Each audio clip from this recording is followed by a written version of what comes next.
Assalomu alaykum, Chorvador YouTube kanalining hurmatli obunachilari. Biz bugun sizlar bilan navbatdagi boqilayotgan bo'salar ko'rib o'tamiz. Do'stlar, sizlardan bir iltimos, kanalimizni qo'llab-quvvatlash maqsadida bir dona like bosib, obuna bo'lishni unutmanglar. Biz sizlar uchun xudo xolisa foydali video qilishga harakat qilamiz. Videomizni boshladik. Bu mollarimiz mana olinganiga 1,5 oy bo'ldi. Bular kelganda shu yashurdan chiqqan paytda kelgan. Hozir mana ancha o'ziga kelib qoldi. Yaxshi o'syapti bular. Olinganda shu 280 kilo atrofida bo'lgan. Hozirgi kunda shu 330 kilo, 340 kilo atrofida kelsa kerak tirigi menimcha.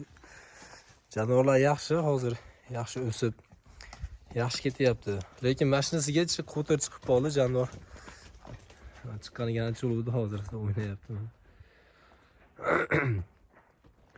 Shu qo'tirlari yo'qolmayapti, shu atrobotga surkash kerak ekan, ko'pchilik shunday deb aytyapti. Biz bunga asidi qildik. Boshqa ukollarni qildik, endi xudo xolisa ajomas, yaxshi bo'lib ketsin inshaalloh.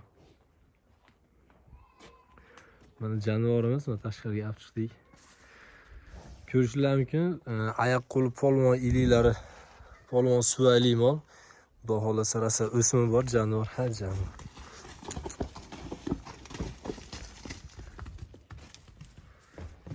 Aslida bir 3-4 kunda bir haftada bir shu tashqariga chiqaveramiz.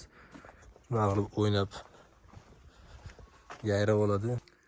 Bu jonivorlarga hozirgi kunda silyoz, somon, shakalda kunjara kepa beryapmiz. Yeyishlari yaxshi. Hozir yaxshi ketyapti.